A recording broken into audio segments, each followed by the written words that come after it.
వస్తుంది కదా అని లక్ష్యంగా ఉన్నారో వారి హృదయాలు తెరవ చేయండి. ఈ దినమే నీ దినము, రేపు నీది కాదు అని సెలవిస్తున్నావు ప్రభువా. నీ మాట నమ్మదగినది, యోగ్యమైనది. పూర్ణ అంగీకారమునకు యోగ్యమైన నీ మాటను మేము గుర్తించి లోబడుటకు సహాయము చేయండి. అందరికీ ఆరోగ్యం ఇవ్వండి. నీ వాక్యము వినుటకు మేము సిద్ధపడుచున్నాము. నీ వర్తమానము ద్వారా మీరు మాతో మాట్లాడండి ప్రభువా.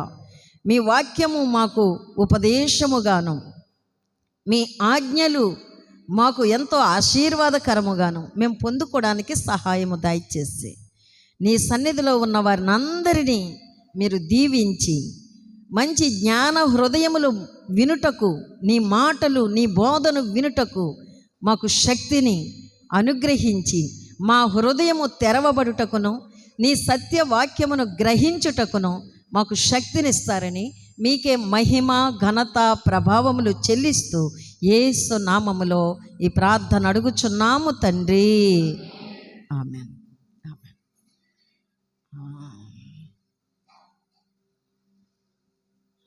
హల్లెలూయా. స్తోత్రం. ఒక పాట ఏదంటే,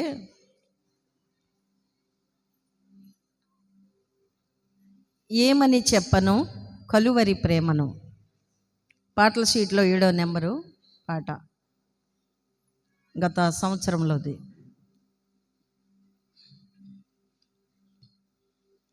అందరూ కలిసి పాడదాం. ఒకటే చరణం, అన్నీ కాదు, 2 చరణాలు ఉన్నాయి, ఒకటే చరణం. ఏమని చెప్పను కలువరి ప్రేమను, ఎంతని చెప్పను ఆ ప్రేమ లోతును. ఏమని చెప్పను కలువరి ప్రేమను, ఎంతని చెప్పను ఆ ప్రేమ. నీ పాడలేనంత అది ఆకాశమంతా, మనం పాడలే అది ఆకాశమంతా.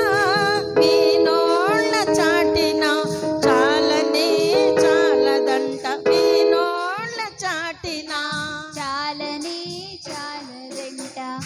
ఏమని చెప్పను కలువరి ప్రేమను, ఎంతని చెప్పను ఆ ప్రేమ లోతును. ఏమని చెప్పను కలువరి ప్రేమను, ఎంతని చెప్పను ఆ ప్రేమ లోతును. చప్పట్లు పడదాం, చప్పట్లు పడదాం అందరూ సంతోషంగా.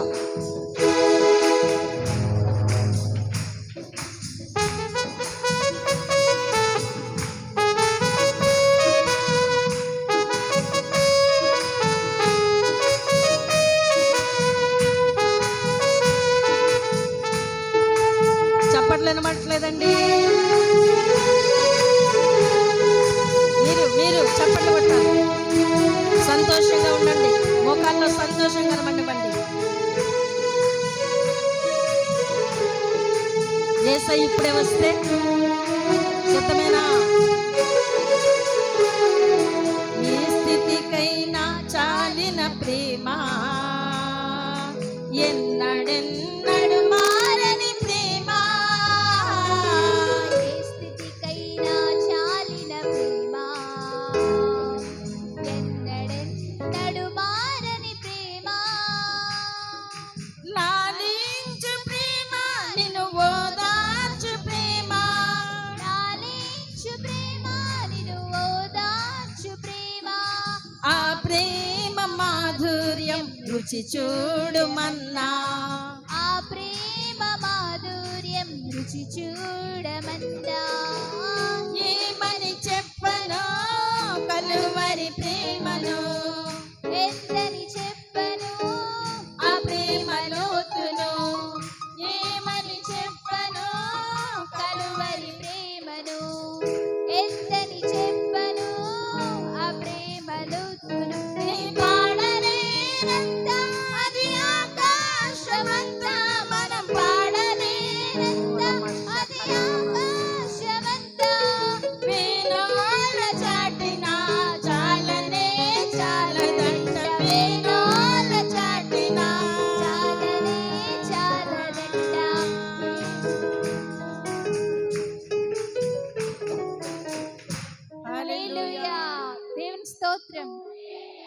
దేవునికి స్తోత్రం. దేవునికి స్తోత్రం. మరొకసారి మీకు అందరికీ ప్రభు నామములో నా శుభవందనాలు. దేవునికి స్తోత్రం. దేవుని వాక్యం కొద్ది సమయం మనం విందాము. సంఖ్యాకాండం. బైబిల్ తెరవండి, పరిశుద్ధ గ్రంథము తెరిచి దేవుని వాక్యం చదువుదాం. సంఖ్యాకాండము 22వ అధ్యాయం. ఉన్నాయా బైబిళ్ళు? చదవండి. 22వ అధ్యాయం.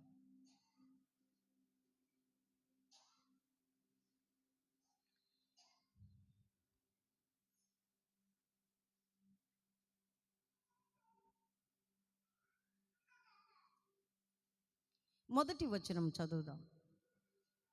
తరువాత ఇశ్రాయేలీలు సాగి యెరికోకు ఎదురుగా యోర్దాను తీరమున ఉన్న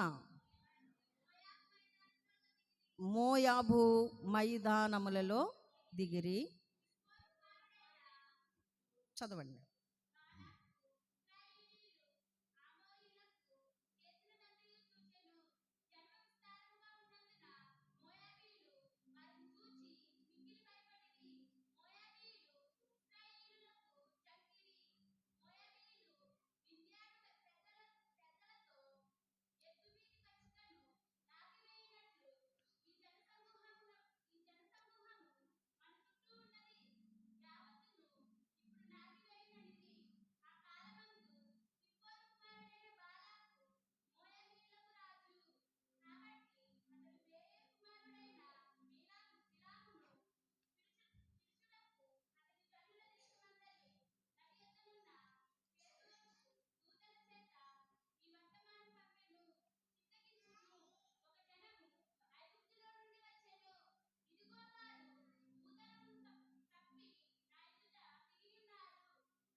కాబట్టి నీవు దయచేసి వచ్చి నా నిమిత్తము ఈ జనమును శపించుము.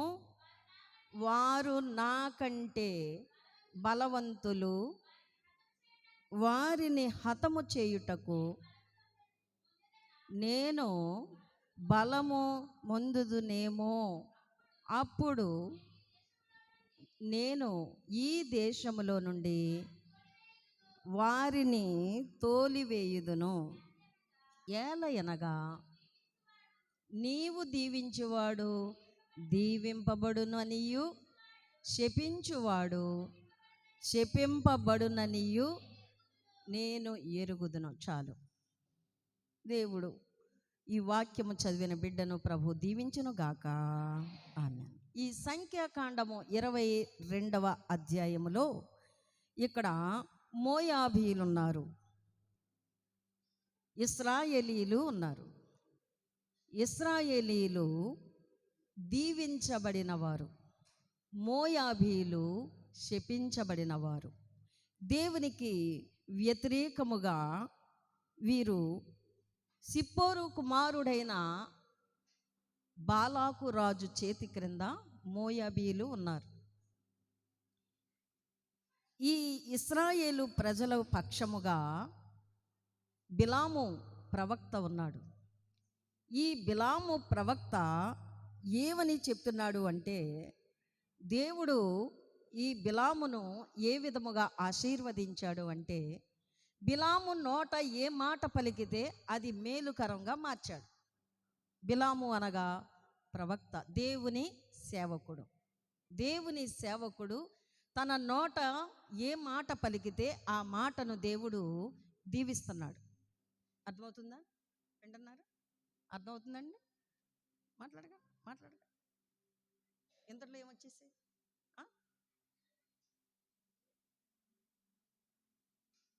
మోయాబీలు శపించబడిన వారు. గుర్తుపెట్టుకోండి. ఇశ్రాయేలు ప్రజలు ఆశీర్వదించబడినవారు. ఇశ్రాయేలీల పక్షముగా ఎవరున్నారు అంటే దేవుని ప్రవక్త ఉన్నాడు. ఆ ప్రవక్త పేరు ఏం పేరు అంటే చెప్పండి? బిలాము. ఏం పేరమ్మా? బిలాము. బిలాము మంచి ప్రార్థనాపరుడు. దేవుని యొద్ద నుండి పలుకబడిన మాటలు ఈ భూమి మీద ఉన్న ఇశ్రాయేలు ప్రజలందరికీ తెలియజెప్పేవారు. అంత నమ్మకమైన సేవకుడు బిలాము. అయితే ఈ ఇశ్రాయేలు ప్రజలు యుద్ధ సమయమందు ఆ మొదటి వచనములో మనం చూస్తాం. వారు ఎక్కడ దిగారు అని ఉంది చూడండి. మొదటి వచనములో యెరికోకు ఎదురుగా యోర్దాను తీరమున ఉన్న మోయాబు మైదానములో దిగిరి. ఇంకా క్రిందికి వచ్చినప్పుడు వారు జనము విస్తారముగా ఉన్నందున మోయాబీలు వారిని చూచి మిక్కిలి భయపడిరి. ఇంకొక మాట ఉంది క్రింద, మోయాబీలు ఇశ్రాయేలీయులకు జంకిరి. జంకిరి అంటే భయపడ్డారని. పైన భయపడిరి అని ఉంది, మళ్ళీ రెండోసారి జంకిరి అని ఉంది. ఒకటి మనం గుర్తుపెట్టుకోవాలి ఇక్కడ ఈ వాక్యం ద్వారా, దేవుని ప్రజలను చూసి అన్యజనులు అనగా శపితమైన ప్రజలు భయపడాలి. మొదటి మాట. మనము ఒక గృహానికి వెళ్ళినా, ఒకరితో మాట్లాడుతున్నా, వారు అన్యజనులైతే నీ మాటకు వారు భయపడాలి. నీ మాటకు వారికి ఆశ్చర్యము కలగాలి. నీ మాటకు వారు గౌరవముగా నిన్ను పలకరించాలి.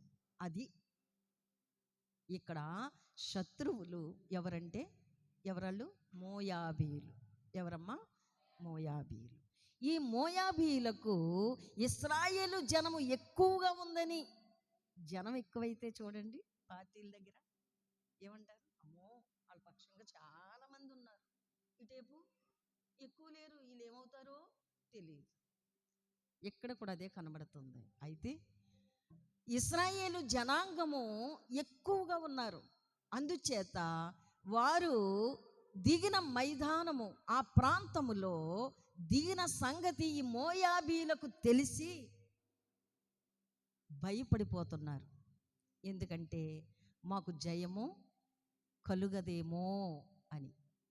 ఎవరు భయపడేది అంటే మోయాబీలు.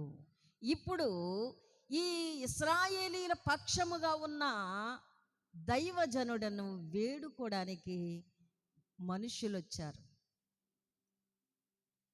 వచ్చి దైవజనుడైన బిలాముతో మాట్లాడుతున్నారు. ఏమని మాట్లాడుతున్నారు? అప్పటికే వీరికి తెలుసు. ఏమనంటే ఆ దైవజనుడు ఏం చెప్తే అది జరుగుతుంది అని వారికి తెలుసు. ఎవరికి తెలుసు?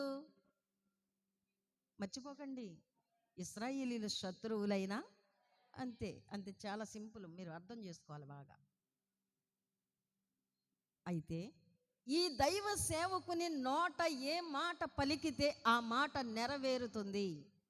ఒక విషయం గుర్తుపెట్టుకోండి, మీరు కూడా ప్రభువుని నమ్ముకుని ప్రార్థన చేస్తున్నాం కదా మనం. నీ నోట మంచి మాటలే రావాలి, శాపనార్థాలు రాకూడదు.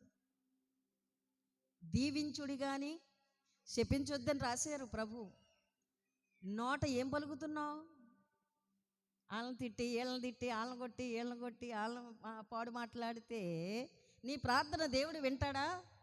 చెప్పండి, వింటాడండి? విండు, అస్సలు విండు. నీ ప్రార్థన నాకు హేయముగా ఉంది, వెక్కసముగా ఉందంటాడు. అసహ్యం. నువ్వు గంటలు గంటలు చేసినా నీ ప్రార్థన ఆయన వినడు. బాగా వినండి. నీ హృదయము శుద్ధమైన హృదయముగా ఉండాలి. పాడు మాటలు రాకూడదు నీ నోట, మంచి మాటలే పలకాలి. బిలాము దేవుని సేవకుడు, ప్రవక్త అని అందరికీ తెలుసు. అందరికీ తెలుసు. ఆ సమయంలో ఆ ఎరిగిన సంగతి కొరకు బాలాకు రాజు తన మనుషులు వచ్చి ఈయనతో చెప్తున్నారు. చదువుదాం, ఆ మాటలు చూద్దాం. చూడండి, 6వ వచనములో 7వ వచనములో ఈ రెండు మాటలు ఏంటంటే, ఏలయనగా నీవు దీవించువాడు దీవించబడును, నీవు ఎవరినైతే శపిస్తావో వారు శపింపబడును అనియు నేను ఎరుగుదును. హల్లెలూయా. అది కనుక మోయాబు పెద్దలను, మిద్యాను పెద్దలను సోదె సొమ్ము చేత పట్టుకొని బాగా ఆగండి ఆగండి ఆగండి ఆగండి, వెళ్ళిపోకండి. ఓ చదువుకోవడం కాదు, ఒక్క మాటలో ఉంది అక్కడ చిన్నది సత్యం. సొమ్ము డబ్బు పట్టుకుని వచ్చారట. అది ఏ డబ్బు? సొమ్ము అంటే డబ్బేనమ్మా అమ్మా? సొమ్ము అంటే ఏంటమ్మా మా? సొమ్ము అంటే ఏంటి? డబ్బు. ఈ డబ్బు ఏం డబ్బు అనుకుంటున్నారు చెప్పండి ఇప్పుడు? సోది సొమ్ము. అక్కడే ఉంది. ఏ సొమ్ము? బాగా వినండి మరి. దైవజనుడి దగ్గరికి సోది సొమ్ము తెచ్చారట. ఏ సొమ్ము అండి? సోది చెప్పినప్పుడు వస్తాయి కదా డబ్బులు, వస్తాయా? ఏంటంటే సోది చెప్తామమ్మా సోది అని తిరుగుతారు కదా. అప్పుడు పరుగు పరుగుని వచ్చేసి వాళ్ళు చేయట్టుకుని తీసుకుపోతారు. ఎవరో కనబడకూడదు, ఎవరో చూడకూడదు, ఇంట్లోకి తీసుకుపోతారు. ఎందుకు? బయట ఉంటే ఎవరో ప్రార్థనా పనులు చూసారనుకో మన కథ బయట పడిపోద్ది. సోది చూపించుకుంటుంది, సోది చెప్పించుకుంటుంది. అయ్యో అలా చేయొచ్చా అని చెప్పి అంటారేమో అని ఆ సోది చెప్పేవాళ్ళని రెక్కబట్టుకుని లాక్కుపోతారు, ఇంట్లోకి లోపలికి తీసుకుపోతారు. వాళ్ళు ఎంత అపవిత్రులో, వాళ్ళు ఎంత శాపగ్రస్తులో ఈ విషయం మర్చిపోయి నీ ఇంటికి పరిశుద్ధులు పవిత్రులు రావలసిన గుమ్మలోకి, గృహములోకి వారిని రెక్కబట్టుకుని తీసుకుపోతావు. ఎందుకు? నీ జాతకం చూపించుకోవడానికి, నీ కథలు చూపించుకోవడానికి, నీ చరిత్ర చెప్పించుకోవడానికి వాళ్ళని తీసుకెళ్తావు. దెయ్యం చెప్పడం ఏంటండి నీకు? దెయ్యం చెప్పడం ఏంటి? దెయ్యాలు చెప్పాలా? దేవుడు చెప్పలేడా? దేవుడు చెప్పింది నీకు నచ్చదు కదా, దేవుడు చెప్పింది నీకు ఇష్టం కాదు. ఎందుకు కాదంటే ఉన్నా మాట్లాడితే ఊర్లో ఏంటంటే అందరికీ ఏంటంటారు? అది అదేంటంటారు అమ్మా? చెప్పండి మహిమవతి గారు. అమ్మా అదేంటి? ఉన్నా మాట్లాడితే ఊరికి దూరం. దేనికి దూరం? చెప్పండి కుర్చీలో ఉన్న అమ్మలో చెప్పండి. ఉన్నా మాట్లాడితే ఊరికి దూరం అయిపోవడం. ఎవరింత ఎట్టరు, ఎవరింత ఎవరు. ఉన్న మాట్లాడకూడదు. ఏమాడాలి? లేని మాట్లాడాలి. లేని మాట్లాడితే అందరికీ దగ్గర అయిపోతాం. అలా అంతేనా కదా? కదా కరెక్టే ఆ విషయం. లేని మాట అంటే ఏంటి? వాళ్ళు చెడ్డోళ్ళైనా కానీ వాళ్ళ గురించి ఏం చెప్పాలి?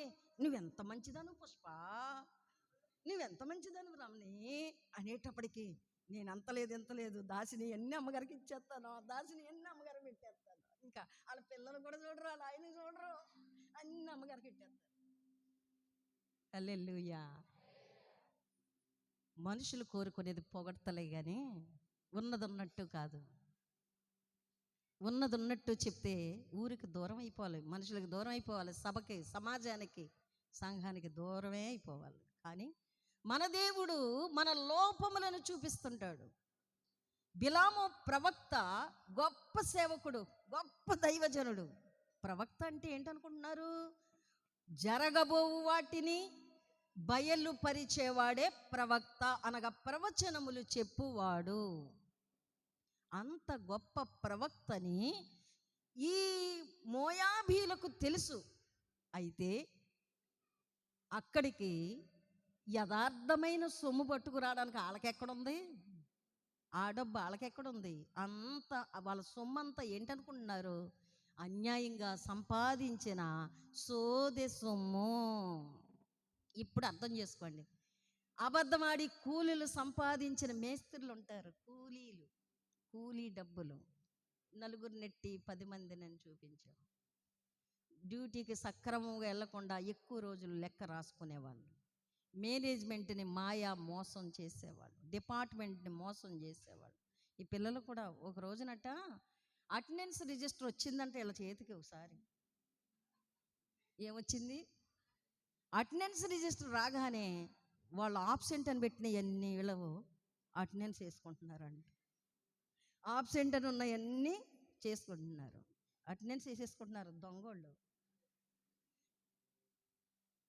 కొంతమంది ఎగ్జామ్స్ పేపర్స్ ఉంటాయి, ఇప్పుడు వచ్చే ఎరేజర్లో పెన్ను చెరిపేసుకోవడానికి కూడా కదా, అవి మార్కులు తారుమారు, టిక్కులు తారుమారు చేసేసుకొని 10 మార్కులు వస్తే 20 మార్కులు చేసేసుకుంటున్నారు వీళ్ళు. ఇలాంటి వాళ్ళు ఉన్నారు. మరి మనం కూడా అదే అన్యాయముగా అక్రమముగా సంపాదించిన మోయాబు ధనము, బాలాకు రాజు, బేయేరు కుమారుడు తన మనుష్యులను పంపించి ఈ సోది సొమ్ము వారికి ఇచ్చి, మీరు వెళ్ళి బిలాము దగ్గర మాట్లాడండి, ఈ డబ్బుకి ఈ సోది సొమ్ముకి లోనైపోతాడు, లొంగిపోతాడు, లోబడిపోతాడు.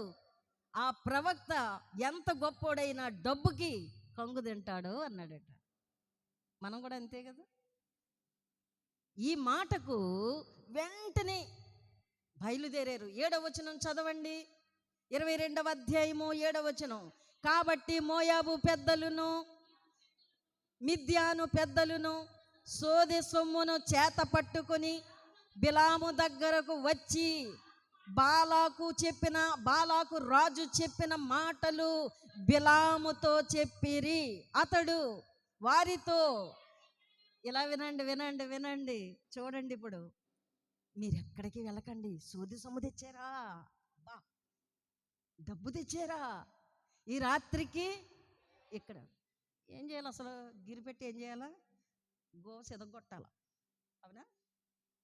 మీకు మతి ఉందా, మీకు బుద్ధి ఉందా, అసలు మీరు ఏంటి, ఎక్కడికి వచ్చారు అని నిలదీయాలి. కానీ ఏమంటున్నాడు, ఆగండి, ఉండండి, ఈ రాత్రికి మీరు ఇక్కడే ఎక్కడ ఉండమంటున్నాడు, సోది సొమ్ము తెచ్చి ఏ ప్రవక్త దగ్గరికి వచ్చారో ఆ చోటున ఉండమంటున్నాడు.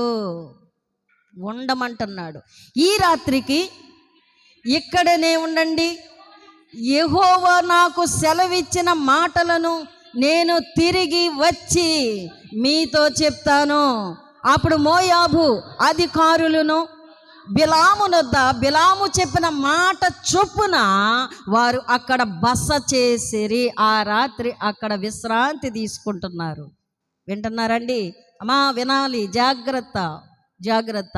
నీవు ఎక్కడ తప్పిపోతున్నావో, నీవు ఎక్కడ త్రోవ విడిచి తిరుగుతున్నావో, నీవు ఎక్కడ మార్గము తప్పిన అనుభవంలోకి వస్తున్నావో, ఇలాంటి విషయాలు నువ్వు కనిపెట్టాలి. గొప్ప ప్రవక్త అండి, దేవుని యొద్ద నుండి వరములతో నింపబడిన ఈ ప్రవక్త కొరకు ఆ బాలాకు రాజుకి అతని అనుచరులకి కూడా తెలుసు ఎంత రోషమైన వాడో గొప్ప ప్రవక్త అని. ఈయన చెప్పిన మాట చొప్పున జరుగుతుంది అనే ఉద్దేశముతో వీరిని పంపించాడు. మోయాబు పెద్దలు, మిద్యాను పెద్దలంటే చిన్నోళ్ళు అనుకుంటున్నారు, రాజుతో సమానమైన వారు. అలాంటి వారు వచ్చి బిలాముతో మాట్లాడుతున్నారు. మొదట ఏం చేశారు తెలుసా, సొమ్ము చూపించారు. ఏం చూపించారు చెప్పండి, సోదె సొమ్ము చూపించారు. ఏ సొమ్మమ్మా, సోదె సొమ్ము చూపించి అప్పుడు మాట్లాడడం ప్రారంభించారు. ఎలక్షన్లో కూడా అంతే కదా, ఇలా చూపించి ఏంటి అనగా చూపించి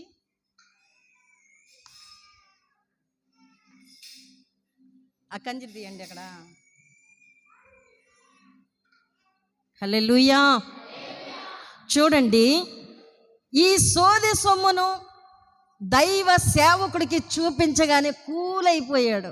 ఏమైపోయాడు, కూలైపోవడం అంటే ఏంటి, మెత్తబడిపోయాడు, చల్లారిపోయాడు. రోషం అంతా, అగ్నంతా ఏమైపోయిందో, ఆ పౌరుషం అంతా ఏమైపోయిందో. అలా చూడగానే, కళ్ళు ఎర్రగా చూడగానే అందరూ హతమైపోయేవారు, వాళ్ళు అపజయం పొందేవారు. అలాంటి పరిస్థితిలో ఉండవలసిన ప్రవక్త అలాగే చల్లబడిపోయి, అయితే ఈ రాత్రికి ఇక్కడే ఉండండి. ఆ మాట చొప్పున వారు ఆ రాత్రి అక్కడ బస చేశారండి. ఇప్పుడు చదవండి, బస చేశారు. అయితే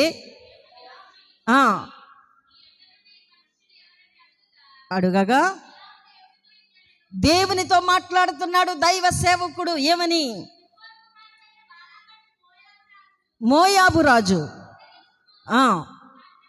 ఒక జనము ఐగుప్తు నుండి బయలుదేరి వచ్చింది, వారు భూతలమంతయు కప్పుచున్నారు.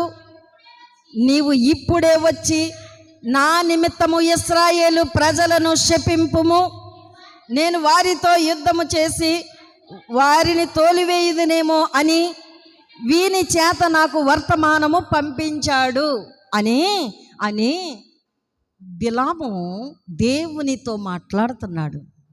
ఈ విషయం చెప్తున్నాడు. దేవునికి ప్రార్థన చేసేటప్పుడు మన బలహీనత ఎత్తి చూపించి చెయ్యాలి, మంచిది.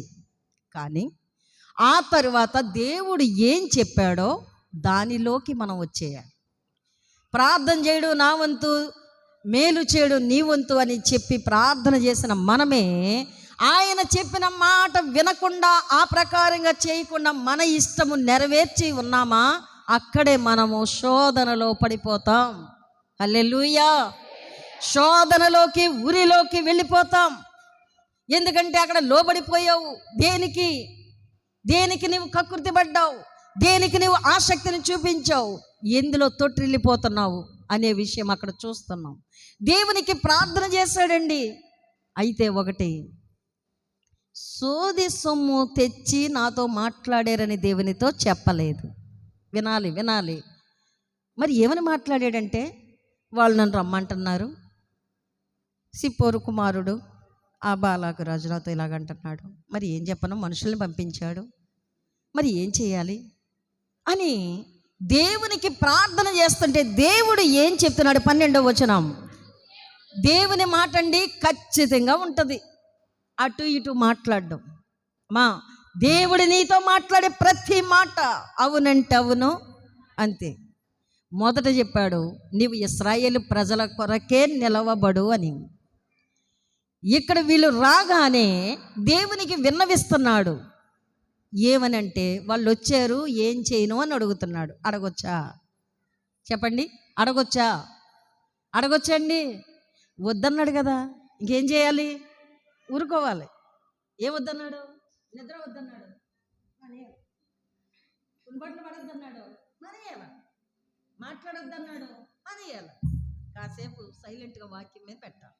అక్కడ బిలాము దేవుడు ప్రకటించి సెలవిచ్చిన మాటను మీరి మళ్ళీ ప్రార్థనలు చేస్తున్నాడు. దేనికి ప్రార్థన చేస్తున్నాడు అంటే, సోది సొమ్ము చూసిన తర్వాత తన పొజిషన్ మారిపోయింది. ఇలా వినండి, ఇలా చూడండి, అది కాదు చూడండి, ఇలా అతని పొజిషన్ మారిపోయింది, అతని పద్ధతి మారిపోయింది, అతని ఆలోచనలు మారిపోయాయి, ఆయన వ్యక్తిత్వాన్ని మార్చేసుకుంటున్నాడు. మళ్ళీ దేవుని దగ్గర కొత్త ప్రార్థన చేస్తున్నాడు. కొత్త ప్రార్థన. కొంతమంది కొత్త ఆలోచనలతో దేవుణ్ణే ప్రక్కన పెట్టేస్తారు, దేవుని ఆజ్ఞలనే ప్రక్కన పెట్టేస్తారు. వారి నిర్ణయాలు వారు ముందుకు తీసుకొని వాటిని సఫలపరచండి దేవా అని అడుగుతారు. అలాగ అనొచ్చా? దేవుడు నీకు ఇచ్చాడు, ఆయన ఆజ్ఞాపించాడు, ఆయన ఆజ్ఞలను అనుసరించి నడవడానికే నీవు ఒక ముఖ్య ఉద్దేశముగా పెట్టుకోవాలి. కానీ మళ్ళీ కొత్త ప్రార్థన చేయకూడదు. అక్కడ కొత్త ప్రార్థన చేయకూడదు, కొత్త ఆలోచన పెట్టకూడదు. ఆయన చిత్తము, ఇందాక కీర్తనలో చెప్పుకున్నాం కదా, ఏమని? నా చిత్తమా నీ చిత్తమా? చెప్పండి, నా చిత్తమా నీ చిత్తమా అనండి. నాయనా, నీ చిత్తము పరలోకమందు నెరవేరుచున్నట్లు ఈ భూమి యందును నెరవేరును గాక అనవలసిన మనము నీ చిత్తం ప్రక్కనెట్టు నా చిత్తం నెరవేర్చు అని అడుగుతున్నాం. కొత్త ప్రార్థనలు అంటే ఇవే. ఇక్కడ చూడండి, ఈ కీర్తన వాక్యం చెప్పేటప్పుడు దేవుడు ఈ మాటలు నా మనసుకు తెచ్చారు. దేవుని పరిశుద్ధాత్ముడు మనతో బోధించు సంగతులను మన మనస్సున పెట్టాలి, మన హృదయములో పెట్టుకోవాలి. వాటిని ఆజ్ఞ దీపముగాను ఉపదేశము వెలుగుగాను ఉంచుకున్న నాడే నీవు అభివృద్ధిలోకి వస్తావు. నీ కుటుంబము ప్రజ్వలించబడుతుంది, నీ కుటుంబము ముందుకి కొనసాగించబడుతుంది. హల్లెలూయా. చూడండి, దేవుని మాటను ఎవరు మీరుతారో, ఎవరు వ్యతిరేకిస్తారో వారి జీవితం అతలాకుతలం అయిపోద్ది. అర్థమవుతుందా? అన్ని తారుమారు రివర్స్లోకి వెళ్ళిపోద్ది. ఎందుకు వెళ్ళిపోద్ది అంటే, నీవు దేవుని మాటను అంగీకరించడం లేదు, దేవుని మాటను మేరుతున్నావు, వ్యతిరేకిస్తున్నావు. అందుచేత నీ జీవితం కొనసాగించవలసింది, సాఫీగా వెళ్ళవలసింది వెనక్కి వెళ్ళిపోతూ ఉంది.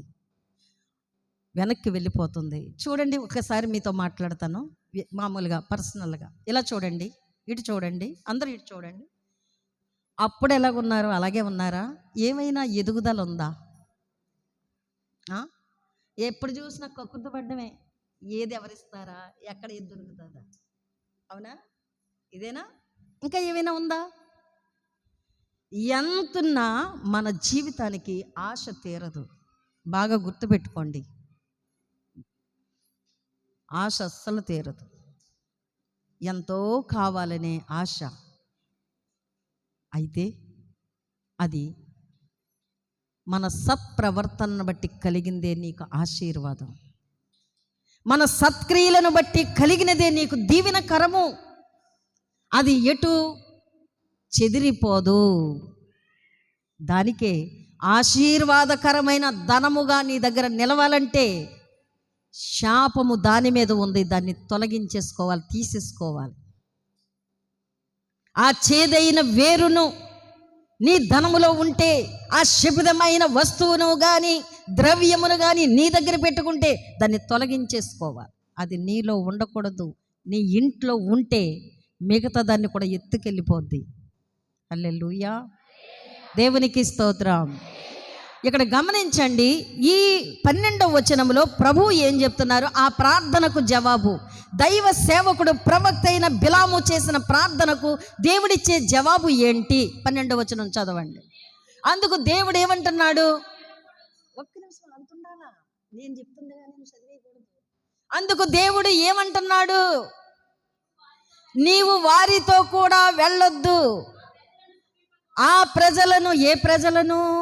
ఆశీర్వదించబడిన ప్రజలను నీవు తిట్టకూడదు, శపించకూడదు. ఇలాంటి దౌర్భాగ్య స్థితి ఎవరిలోనైనా ఉంటే ఇప్పుడే యేసయ్య తన ఆత్మ అగ్ని చేత కాల్చి వేయును గాక. దేవునికి స్తోత్రం. ప్రార్థనలు చేస్తే కాదండి, శాపనార్థాలు మానేయాల, తిట్టడాలు మానేయాల. నోటి చిగురు, 4 చిగురులు ఉంటాయి. ఏంటయ్యి? తిట్లు.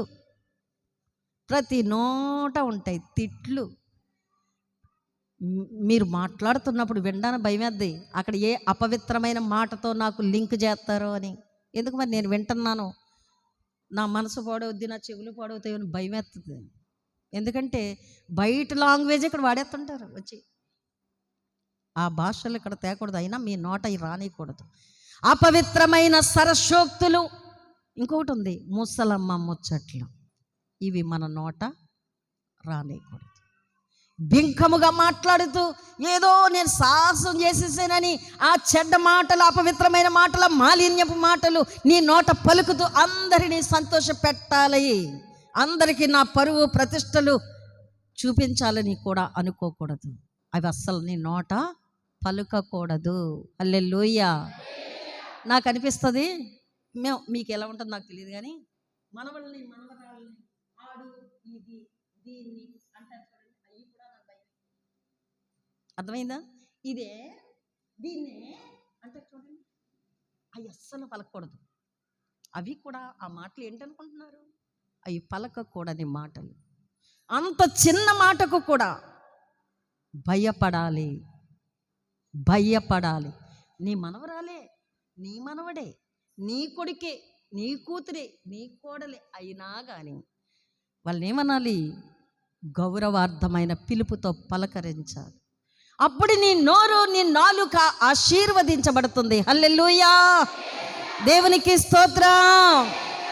గుర్తుపెట్టుకోండి, దేవుడు మాట్లాడేది ఒక్కటే. ఆయన చెప్పింది ఏమని చెప్పాడు? ఆ 12వ వచనంలో ఏమంటున్నాడమ్మా? నీవు వారితో వెళ్ళకు. వెళ్దామని తీసుకెళ్ళడానికి వచ్చారు పెద్దలుగా. పెద్దలు తీసుకెళ్ళడానికి వచ్చారు. పెద్దలు తీసుకెళ్ళడానికి వచ్చారు. మొదట చూపించేది సోది సొమ్ము. రమ్మన్నాడు మా రాజుగారు, రమ్మన్నారు మా రాజుగారు, మిమ్మల్ని దీవించడానికి రమ్మన్నారు. శపించబడిన మమ్మలను మీరు దీవించాలి అంటే, వీళ్ళని దీవిస్తే ఎవరిని శపించాలి ఇప్పుడు చెప్పండి? ఆశీర్వదించబడిన జనాంగాన్ని శపించడానికట వీళ్ళని దీవించాలట. మరి దేవుడు అలా చెప్పలేదు కదా. నా పిల్లలైన మీరు శ్రేష్ఠులు అంటాడు, మీరు నాకు ఇష్టులు అంటాడు. ఇంత ఘనముగా మనలను ఎంచితే మనం ఎందుకు శాపము అనుభవించాలి? ఆ దైవ సేవకుడు ప్రవక్త శపించడానికి సిద్ధపడకూడదు అని దేవుడు చెప్తూ, నీవు శపించబడిన వారిని దీవించడానికి, దీవించబడ్డ వారిని శపించడానికి వెళ్ళడానికి నాకు ప్రార్థన చేస్తున్నావా అని అడుగుతున్నాడు దేవుడు. జాగ్రత్తగా వినండి. నాలుక చిగురున శాపవచనాలు నీకు అలవాటైపోయేమో. దేన్ని చూసి నీ అహంభావం, నీ అవివేకం, నీ అహంకారం, దేనికి నీవు లోనైపోకూడదు, దేనికి నీవు లొంగిపోకూడదు, దేనికి నీవు సరెండర్ అయిపోకూడదు, దేనికి నీవు స్వాధీనమైపోకూడదు. దేవునికి ఒక్కరికే, ఆయనకు మాత్రమే మనము స్వాధీనం అవ్వాలి. ఆయన చేతిలో ఒక పాత్ర వలె ఇమిడిపోవాలి. హల్లెలూయా. మంచి నిర్ణయం, మంచి ఆలోచన మనం చేసుకోవాలి, కానీ తొందరపడి అక్రమముగా వచ్చిన సొమ్ముకి కానీ, అన్యాయముగా వచ్చిన సొమ్ముకు కానీ మనం ఆశించకూడదు. అర్థమవుతుందా? దేవుని స్తోత్రం చెప్దాం మరొకసారండి. హల్లెలూయా. వీస్తుంది వీస్తుంది ఆత్మగాలి, వీస్తుంది అగ్ని సుడిగాలి, వీస్తుంది వీస్తుంది ఆత్మగాలి, అభిషేకం దిగుతుంది, అగ్ని జ్వాలలు వీస్తున్నాయి, ఆత్మ మహాగాలి, అగ్ని జ్వాలలు వీస్తున్నాయి, ఆత్మ దిగుతుంది, అగ్ని మహాగాలి, వీస్తుంది వీస్తుంది ఆత్మ గాలి, వీస్తుంది అగ్ని సుడిగాలి, వీస్తుంది వీస్తుంది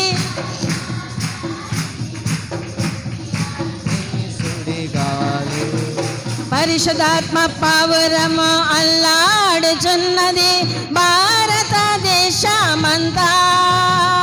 మన ఆంధ్ర రాష్ట్రమంతా. పరిశుద్ధాత్మ పావురం అల్లాడుచున్నది భారతదేశమంతా, మన ఆంధ్ర రాష్ట్రమంతా. నా దేశం నా యేసు కోసమే, నా యేసు కోసమే పుట్టింది నా రాష్ట్రం యేసు కోసమే, పుట్టింది నా రాష్ట్రం యేసు కోసమే, పుట్టింది నా రాష్ట్రం యేసు కోసమే, పుట్టింది నా రాష్ట్రం యేసు కోసమే. హల్లెలూయా. జాగ్రత్తగా గమనించండి. పరిశుద్ధాత్మని నడిపింపుతో ఎవరైతే ఉంటారో వారు ఇటు అటు పడిపోరు. పరిశుద్ధాత్మ శక్తి చేత నింపబడిన వారు మాత్రమే ఏ సొమ్ముకి ఆశించరు. అన్యాయముగా, అక్రమముగా అది తెచ్చుకోవాలి, ఇది తెచ్చుకోవాలని ఆశ ఉండదు. నిర్గమకాండం 20వ అధ్యాయములో నీ పొరుగు వానిది ఏది, అవునా? మరి ఏం చేస్తున్నారు? అక్కడ సిమెంట్ దొరికితే తెచ్చేస్తావు, అక్కడ ఇసుక దొరికితే తెచ్చేస్తావు, అక్కడ కాంత ఏదన్నా ఉంటే తెచ్చేస్తావు. వాళ్ళు చూస్తున్నారో లేదో చూస్తావు. నీ చూపు బాగా పనిచేద్ది, నీ కళ్ళు బాగా పనిచేస్తాయి, నీ మనసు బాగా పనిచేద్ది. అది ఎంత స్పీడ్గా ఉంటావు వాటి దగ్గర. మరి ఎందుకు అలా చేస్తావు? అది లెక్క అడగదనుకుంటున్నావా? అక్కడట నువ్వు తెచ్చిన సిమెంట్ సాక్ష్యం ఇస్తుందట. ఇదిగో నన్ను తెచ్చేసారు పలానా వాళ్ళు, ఇదిగో నేను వచ్చేసాను, ఇదిగో సాక్ష్యం ఇవ్వడానికి. అమ్మా, ఇక్కడ డాక్టర్ గారు హాస్పిటల్లో జాయిన్ అవ్వాలంటే ఇంకో డాక్టర్ గారు రికమెండేషన్ ఉంటుంది, మినిస్టర్ గారు రికమెండేషన్ ఉంటుంది. అక్కడ రికమెండేషన్ ఏంటో తెలుసా? నీవు పట్టుకెళ్ళిన అన్యాయపు అక్రమము సొమ్ము అవి ఇస్తాయట సాక్ష్యం. జాగ్రత్త. మరి నీ పొరుగు వానిది, చదవండి పిల్లలారా, ఇది దేనినైనాను ఆశించొద్దు. అది ఏమైనాట చెప్పండి, చదవండి. అది ఏదైనా ఉన్నాయి. అబ్బా, మొదట భార్య, అతని పనోడిని కాలికాపున వాళ్ళు పని చేస్తుంటే ఇక్కడ పనికి తీసుకొచ్చేస్తుంటారు. అన్యాయం. తర్వాత ఆ పని మనిషి అక్కడ చేసి ఇక్కడ చేసి నన్ను నలిగిపోతున్నారు, నన్ను చంపుతున్నారు, ఇచ్చేది ఎంత చేయించుకునేది ఎంతో అని పని కొరకు పని మనిషి నైనను వాళ్ళ ఎద్దులు అయినను గాడిదలనైనను నీ పొరుగు వారిదగు ఏదైనా సరే ఆశించొద్దు. తర్వాత అయితే ఈ విషయములో మనం ఏమనుకుంటామంటే పర్వాలేదులే, ఈ చిన్నదే కదా, ఇదెంత చిన్నదే కదా. ఒక అమ్మట వంట చేసుకుని అలా పెట్టి పక్కింటి గోడపడి మాట్లాడుతుందంట. అవతల పక్కింటి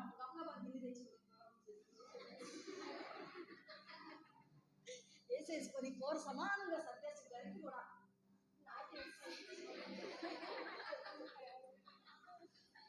ఏం చెప్తుందో తెలుసా? ఏం కూర ఉండేవు అంత వచ్చిందంట. అక్కడికి ఏం వండాను, వంకాయ టమాటకాయ వండాను అన్నదంట. అవునా, నాకు చాలా ఇష్టం, ఒక గట్టి కూర వేసి పెట్టమ్మా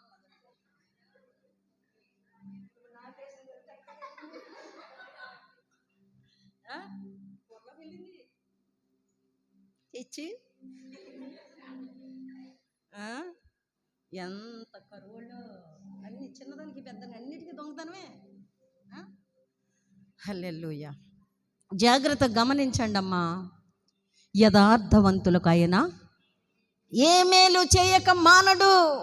అయితే బిలాము ఎక్కడ బలహీనుడయ్యాడు అంటే సోదె సొమ్ము దగ్గర. మర్చిపోకండి, లైట్గా పెట్టు, తక్కువ పెట్టు. అయితే ఇక్కడ చూడండి 13వ వచనం చదవండి.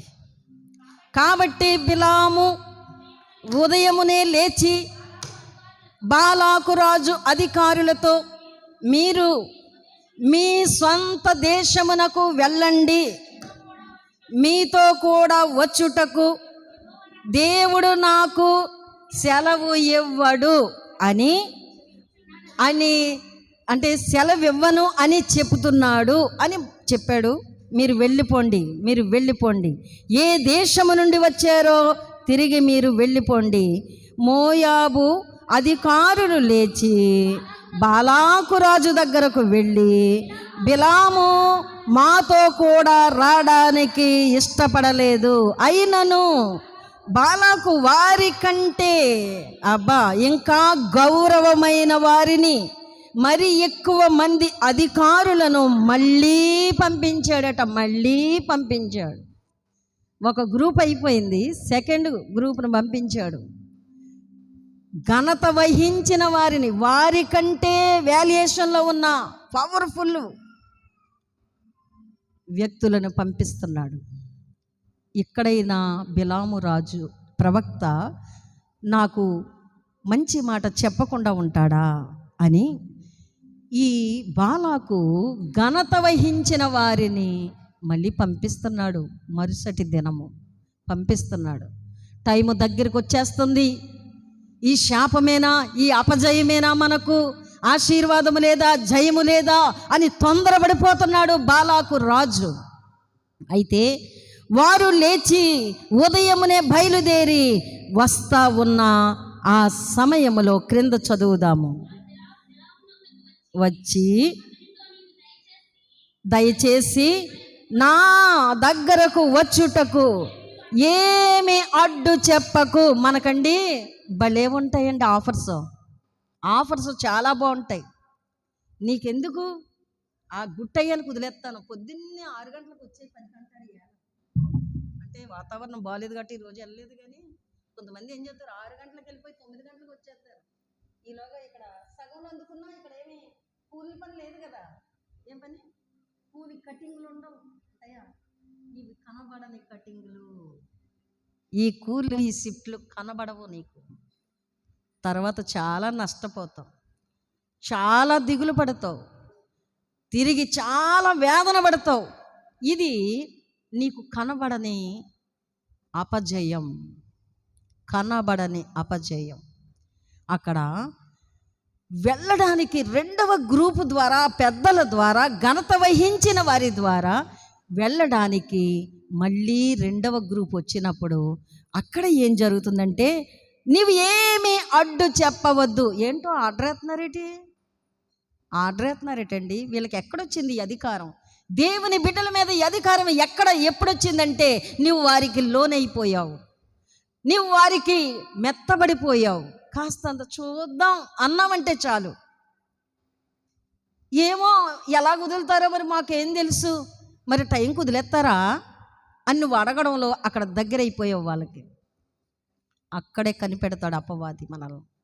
ఈ విధముగా ఇప్పుడు సొమ్ము చూసి రాత్రికి ఉండమన్నాడు చూడండి, అక్కడే అతను పాయింట్ దొరికేసింది. మీకు అర్థమైందా? ఈ రాత్రికి ఉండమని చెప్పాడు కదా మొదటి గ్రూప్ని, చెప్పారా? ఎవరు? బిలాము. ఈ రాత్రికి ఇక్కడ ఉండండి, నేను దేవుని వేడుకుంటాను, ఆయన ఏం చెప్తాడో అది చేద్దాం.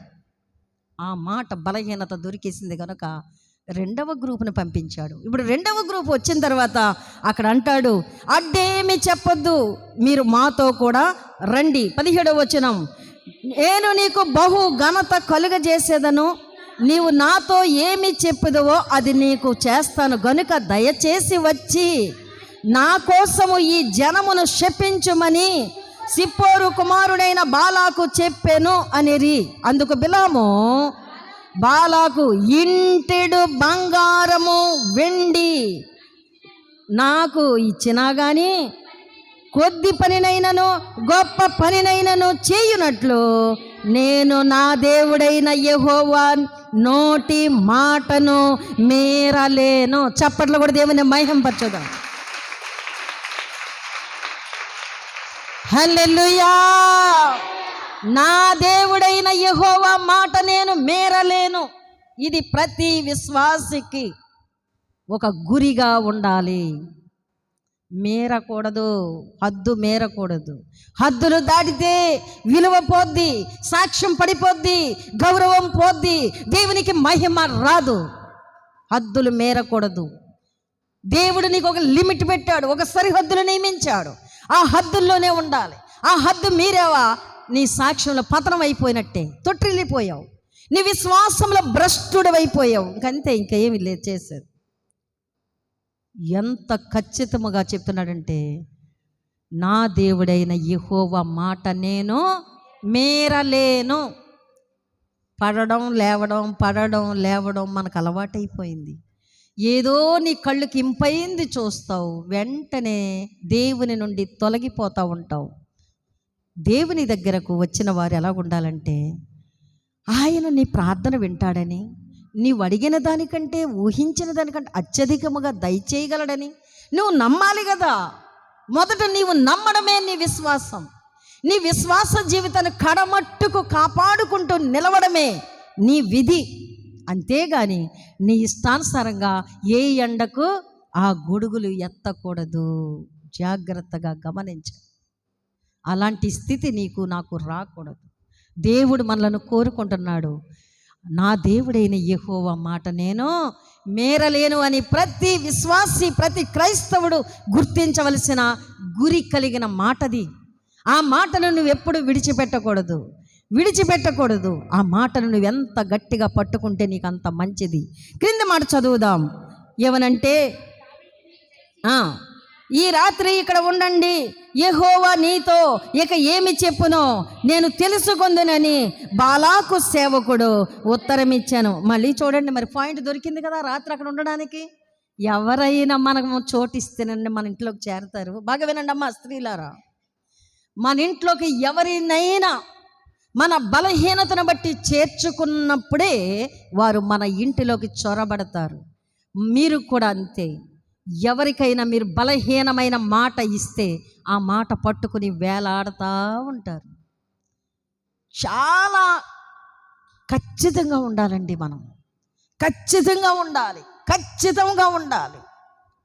ఒక రోజున ఒక పురుషుడు అన్నాడంట పరాయి స్త్రీని చూసి, ఆమె ఏదో అడిగింది తన లాలన మాటలతో, చూద్దాంలే అన్నాడట. ఏమన్నాడు? స్త్రీ అడిగింది పురుషుణ్ణి. అప్పుడు అన్నాడట, చూద్దాంలే అన్నమాట, పాయింట్ దొరికింది. రోజు వేధిస్తుందట, రోజు అడుగుతుందంట, చూద్దాంలే అన్నావు, ఇంకెప్పుడు. ఇతనికి ఇది పెద్ద బలహీనత అయిపోయి ప్రార్థన చేయలేకపోతున్నాడు, దైవ సన్నిధానంలో దేవునితో ఆనందించలేకపోతున్నాడు, చాలా వేదనగా ఉండిపోతున్నాడు. ఎందుకు నేను చూద్దామని మాట ఇచ్చాను, కుదరదు అని ఎందుకు చెప్పలేకపోయాను, చాలా కృంగిపోతున్నాడు. నేను నా మాట వెనక్కి తీసుకుంటున్నాను, సారీ, నన్ను క్షమించు, అలాంటి ఆలోచనలు నా దగ్గరికి తీసుకురాకు అని గట్టిగా 1 నెల రోజులు పట్టిందట ఈ మాట చెప్పడానికి. కొన్నిసార్లు అనుకోకుండా ఉరిలోనూ ఆపదలోనూ పడిపోతూ ఉంటుంటాం, అది మనకు తెలియదు, మనకు తెలియకుండానే పడిపోతూ ఉంటాం. దేవుడు మనల్ని అడుగుతున్నాడు, నీ మాట ఖచ్చితంగా ఉండాలి. ఎందుకంటే మన హృదయము పరిశుద్ధమైనదిగా ఉన్ననాడే మన మాటలు కూడా కరెక్ట్గా ఉంటాయి. నీ హృదయములో ఈ పాప మాలిన్యము ఎప్పుడైతే వెంటాడి వేలాడి చిన్న పాయింట్ ఎక్కడైతే నువ్వు జీర్ణించుకోని స్థితిలో అది అడ్డుగా పెట్టుకున్నావో దానిని బట్టే నీ మెయింటెనెన్స్ మైండ్ ఆబ్సెంట్ చేస్తా, దాన్ని బాగా స్ట్రగుల్ చేస్తా, నీకు నెమ్మది లేకుండా ప్రతి క్షణము దాన్ని జ్ఞప్తికి తీసుకొస్తూ ఉంటుంది. అందుకే చిన్న బలహీనత కూడా మనలో ఉండకూడదు. అపవిత్రమైనదేదియు నిషిద్ధమైనదేదియు అందులో ప్రవేశించకూడదు. ఎందులో? పరలోక రాజ్యములోకి వెళ్ళేవారైనా నీ పరిశుద్ధమైన పట్టణముగా కట్టబడిన నీ దైవ మందిరమైన నీ హృదయమైన అందులోకి అపవిత్రమైనది ఏది చేర్చబడకూడదు. చాలా జాగ్రత్తగా ఉండాలి. గాజు పాత్ర లాంటిదండి. పాత రోజుల్లో మట్టి కుండ పెద్దలు చాలా జాగ్రత్తగా అన్నం వండి కూర వండి పెట్టేవారు. ఇప్పుడు ఏమొచ్చాయి? అవి పోయి భర్తతో గొడవడినా, భర్త తిట్టినా, పిల్లలు కసిరినా, పిల్లలు అమ్మలా ఒకళ్ళనొకళ్ళు తిట్టుకున్నా ఆ గిన్నెలు ఏమవుతున్నాయి? ధనాదన. అవి నొట్టలు పడితే బండేయండి, మొత్తం కన్నాలు పడట్లేదు, ఎలాగో వాడేస్తుంది. పాత రోజుల్లో అత్తలైనా కోడళ్ళైనా ఎంత పదిలంగానో వంగి నడుము వంచి నేలకి మోపే వరకు టిక్కుమందా ఆ మట్టి కొండ ఏమైపోద్ది? అక్కడ వెంటనే ఇంత రంధ్రం, లేదంటే ఇలా బీట, ఇంకంతే అయిపోయింది. ఓపిక లేదు ఇప్పుడు. అలాంటి మనుషులు లేరు. ధనాధనంతే, మాటగా మాట. ఎంత బాగున్నాడు రే, నువ్వు నాకు ముద్దొచ్చేస్తున్నావురా అన్నది నాతో కూడా ఒక అమ్మ. నువ్వు నాకు ముద్దొచ్చేస్తున్నావు అంటున్నాడు.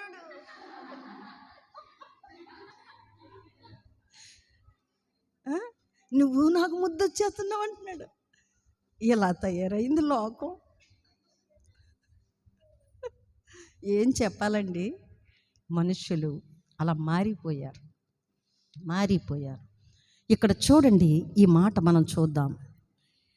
ఇంటెడు వెండి బంగారము నీవు నాకు ఇచ్చినా కానీ నేను నీతో కూడా ఏమన్నాడు? రానన్నాడా వస్తానన్నాడా? ఈ పని నేను చేయను. నువ్వు నాకు ఇచ్చినా కానీ కొద్ది పనైనా గొప్ప పనైనా చేయనట్లు నేను నా దేవుడైన యెహోవా మాట మేరలేను. మరి అంతకుముందు ఏమనుకున్నాడు? ఈ రాత్రికి ఇక్కడ ఉండండి, దేవుడు మాట మార్చేసి దేవుడికి అలాగే ఏముండదు, ఏ ఎండగా గుడికి ఎత్తేస్తాడు, పర్వాలేదు ఉండండి, మీకు ఎందుకు, వెళ్ళిపోకండి. వెళ్ళిపోతే ఏం పోద్ది? సోదె సొమ్ము వెళ్ళిపోద్ది. సోదె సొమ్ము ఇతనికి దక్కదు. ఇతను సొంతం అవ్వాలంటే ఈ రాత్రికి ఇక్కడ ఉండండి. నీవు ఏ మాటతో బలహీనం అవుతున్నావు? నీవు దేనికి అవాంఛనీయమైన సంఘటనలు ఎదుర్కొంటున్నావు? ఏ విషయంలో నీవు భ్రమపడుతున్నావు? దేని కొరకు నీ ప్రాణము తహతహలాడుతుంది? అప్పుడేమో అదేది సోది సొమ్ము వచ్చిందా? ఇప్పుడు ఏమంటున్నాడు? ఇంటుడు బంగారం ఎండి దానికోసం అంటే ఇప్పుడు ఇంతకీ తెమ్మనంటారా? ఇంటుడు వెండి బంగారం కావాలి ఇప్పుడు ఎవరికి? మీకు అర్థమైందో లేదో బాగా గుర్తుపెట్టుకోండి. మేరలేను అన్నవాడు ఫస్ట్లోనే ఏం చేయాలి? దాన్ని కట్ చేసి పడేయాలి. అవునా పిల్లలారా? బాగా వినండి. దేనికి కంగారు పడకండి, దేనికి ఆశపడకండి. వాక్యం ఉంది. 42వ కీర్తన చదువుదాం. 42వ కీర్తనలో ఒక మాట, త్వరగా త్వరగా.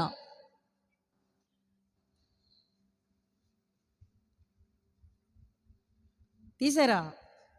ఇంకా ఇంకా ఇంత టైమా? అరే ఓ తండ్రి నాయన, ఎస్ అయ్యా.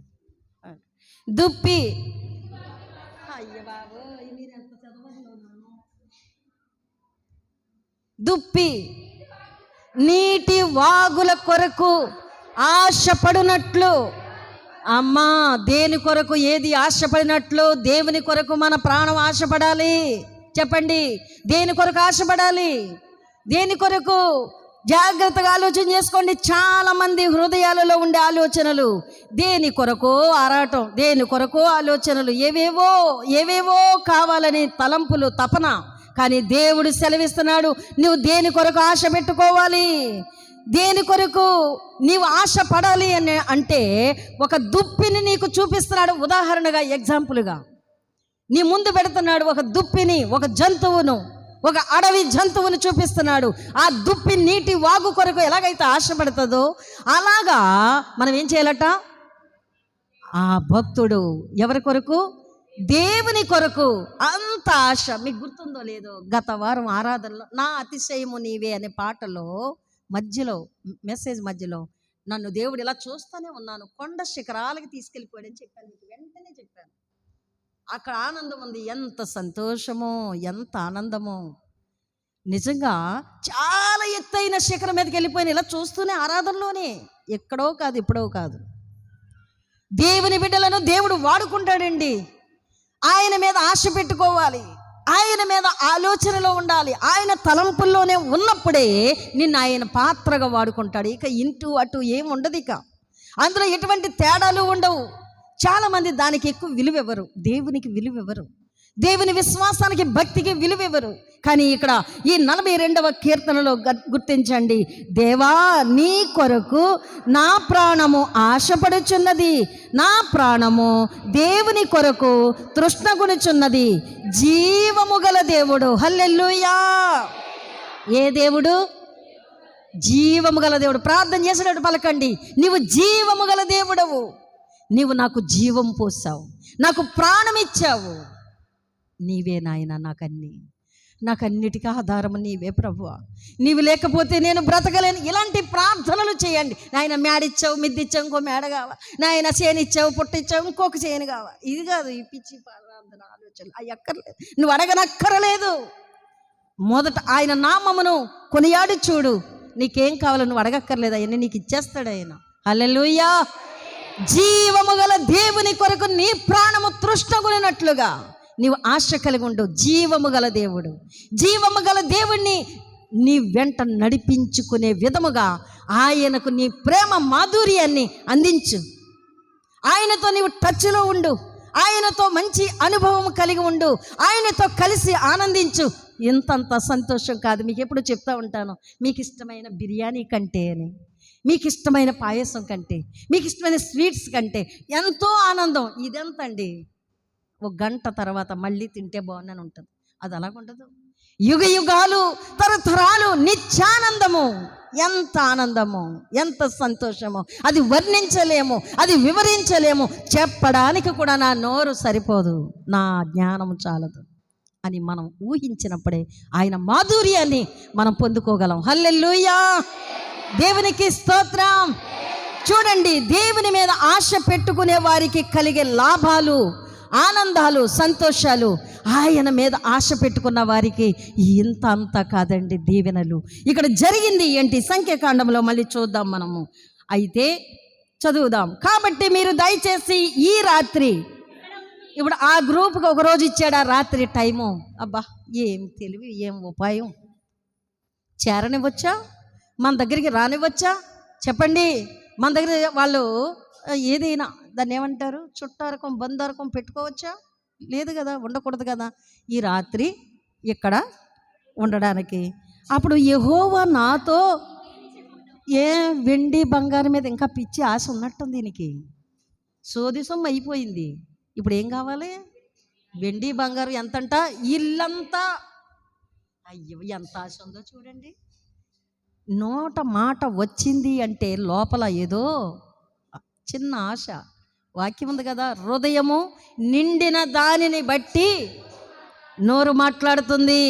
నీ నోట్లో శాపవచనాలు ఉంటే నీ బిడ్డలకు శాపముని అందిస్తావు. దీవెన వచనం ఉంటే నీ బిడ్డల తల నిమురుతూ నీ పిల్లలను నీ ఒడిలోకి నీ దగ్గరకు చేర్చుకొని వారిని ఆశీర్వదిస్తూ ఉంటావు. హల్లెలూయా. బిడ్డల తల మీద చెయ్యి వేసి నిమురుతూ, వారి వీపు మీద నిమురుతూ, వారి వెన్నెముక మీద నిమురుతూ వారిని దీవించు. దేవుడు అది ఇచ్చాడు నీకు వరముగా.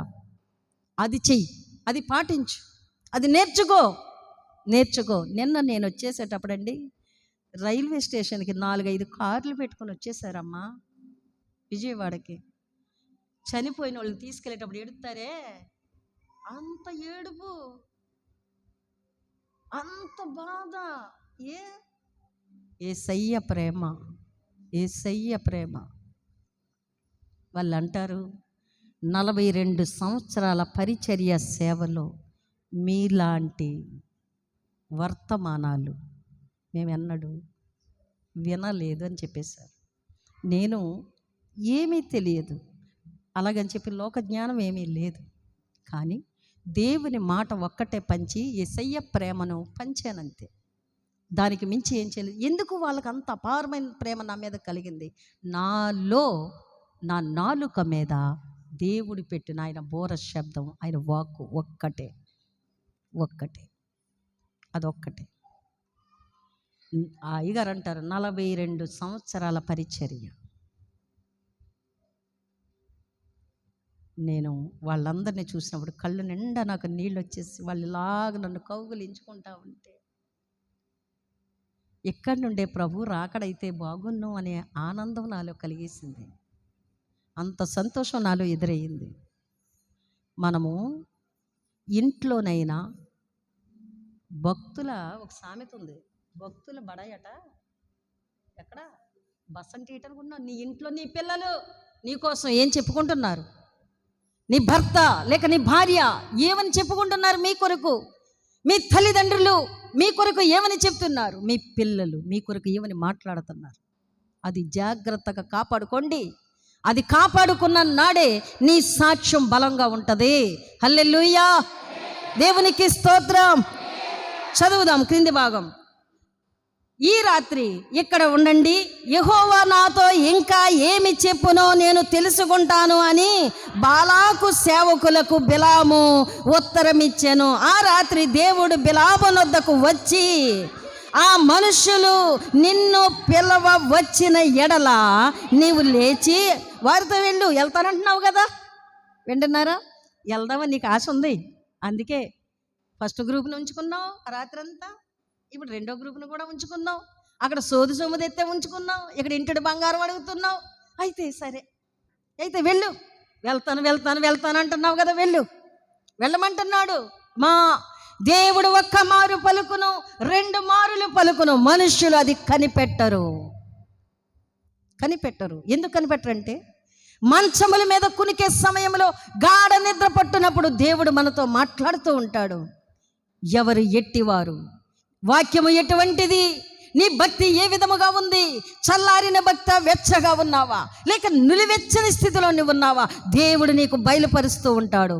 దేవుడు నీకు ఎప్పటికప్పుడు బుజ్జగిస్తూ ఉంటాడు, నిన్ను ప్రేరేపిస్తూ ఉంటాడు. కానీ దాన్ని చంపేస్తున్నావు, నువ్వు దాన్ని హతమార్చేస్తున్నావు.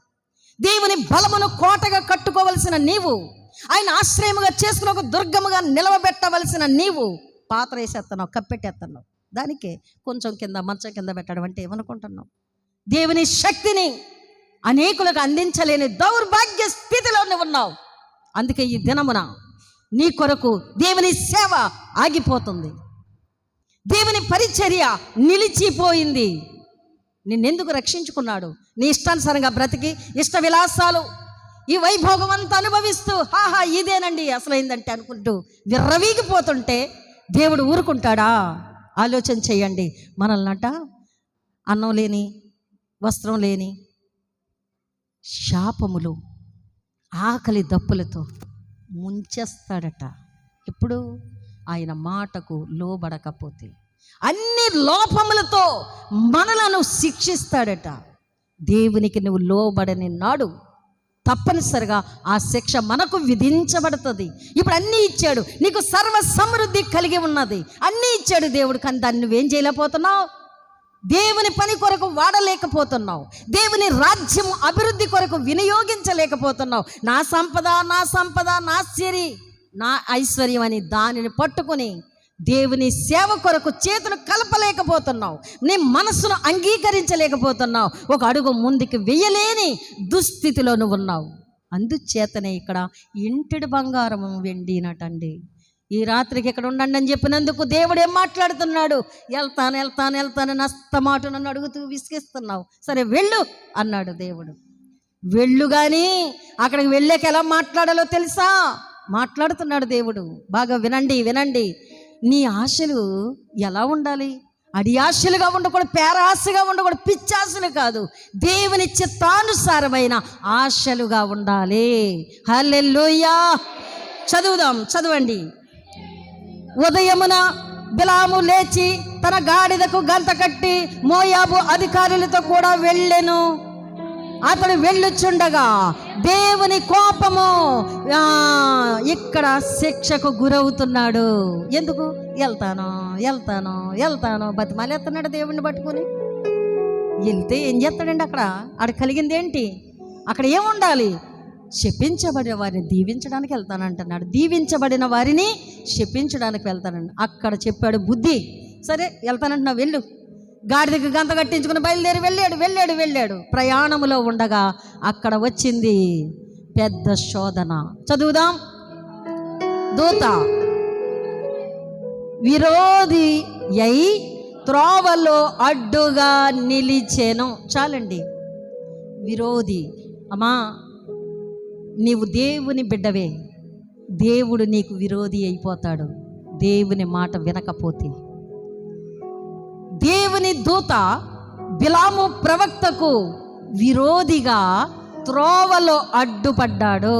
గుర్తుపెట్టుకోండి, దేవుడు నిన్ను మిత్రుడుగాను, కుమారుడుగాను, బిడ్డగాను చూసినప్పుడు నీవు దాన్ని వినియోగించుకోకపోతే, ఆ ప్రేమను నువ్వు విడనాడితే చివరికి నీకు వచ్చేది దేవుడే నీకు విరోధి అయిపోతాడు.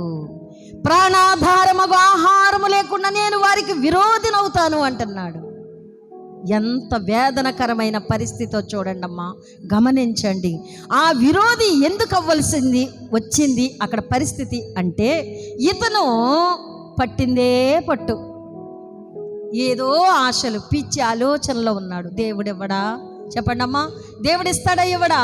అన్నీ ఇస్తాడు. ఇచ్చే దేవుని దగ్గర ఎందుకండి బలవంతం చేస్తున్నాడు? బాగా గమనించండి. మీరు చాలా కరెక్ట్గా ఉండడం నేర్చుకోవాలి. అలా కరెక్ట్గా ఉంటేనే మనం దీవించబడతాము. అయితే ఈ మాటకు చివరి మాట చదువుదాం. ఏమని? 29వ వచనం. బిలాము, నీవు నా మీద తిరగబడ్డావు, నా చేతిలో ఖడ్గమున్న ఎడల నిన్ను చంపియుందునని గాడిదతో చెప్పాను. చాలు. గాడిద కాబట్టి, నోరు లేనిది కాబట్టి దాన్ని చంపేద్దాం అనుకున్నాడంట. ఏముంటే? ఖడ్గం. చేతిలో ఏదుంటే దాన్ని వాడేయడానికి రెడీ కదా. కానీ అది నిజమా అబద్ధం అనేది తెలియదు. చాలామందికి స్పీడ్ ఎక్కువ. ఆ ఉక్రోషాలు తగ్గించుకోవాలి. నిమ్మలమైన మనస్సు, నెమ్మది కలిగే అనుభవాలు రావాలి. ఇది అడ్డుగా కింద కూలబడిపోవడానికి గల కారణం ఏంటి? యెహోవా దూత గాడిద ప్రయాణములో భక్తుడు వెళ్తుంటే అడ్డుపడిన సంగతి ఈ బిలాముకు తెలియలేదని గాడిదకు తెలిసింది. దాని కన్నులు తెరవబడ్డాయి. రెండవది, దానికి మానవ స్వరము వచ్చింది. గాడిదకు మానవ స్వరము వచ్చింది. ఆ స్వరముతోనే మాట్లాడుతున్నాడు. ఏమని మాట్లాడుతున్నాడంటే, ఆ కన్నులు తెరిచాను. అంతలో యెహోవా బిలాము కన్నులు తెరవక మునుపు, చూడండి క్రింద ఎక్కడ, 28, యెహోవా గాడిదకు వాక్కు ఇచ్చెను గనుక అది అంటుంది, నీవు నన్ను ముమ్మారు కొట్టితివి, నీవు నేను నిన్నేమి చేశాను? అబ్బా ఇదండి 3 సార్లు కొట్టావు, నేను నిన్నేం చేశాను? దేవుడు గాడిదకు మానవ స్వరం ఇచ్చి ప్రవక్త అయిన బిలాముకు కళ్ళు తెరిపించాడు. ఇక్కడతో ఆగుదాం. విషయం గమనించండి. దేవుడు కన్నులు తెరిచాడు మొదట గాడిదకు. గాడిద మానవ స్వరము పొందుకోవడానికి దేవుడిచ్చిందే బిలాముకు బుద్ధి చెప్పించాడు. అయితే ఇక్కడ జరిగిన వృత్తాంతం ఏంటంటే, ఇక్కడతో మనం ఆగుదాం. 3 సార్లు నన్ను కొట్టావు, నేనేం చేశాను? ఈ మాటలు పలుకుతుంటే ఏంటి గాడిదలా మాట్లాడుతుంది అని బిలాంకి ఏం రావాలి?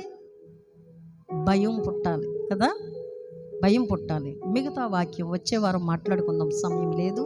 అయితే మనం గుర్తించవలసింది, దేనికి ఆశపడకూడదు, దేనిని ఆశించకూడదు, అపవిత్రమైనది దేని కొరకు మనం ఆరాట పడకూడదు. గుర్తుపెట్టుకుందాం. దేవుడి వర్తమానమును దీవించునుగాక. అని ప్రార్థన చేద్దాం. మహోన్నతుడా మా తండ్రి, మీ పాద సన్నిధానంలో మాకు ఇచ్చిన వాక్యం గొప్పది, సత్యము. మా హృదయాలు తెరవజేశారు. ప్రవక్తలైన, ప్రార్థనాపరులైన, పరిశుద్ధులైన క్రైస్తవ విశ్వాసులమైన మేమెవరైనా దేనికి కక్కుర్తి పడకూడదని, సత్క్రియల యందు ఆసక్తిగా నిలవబడాలని, అట్టి కృపచేత మమ్మల్ని బలపరచడానికి మీ వాక్యమే మాకు నెరవేర్పుగా సిద్ధపరిచారు.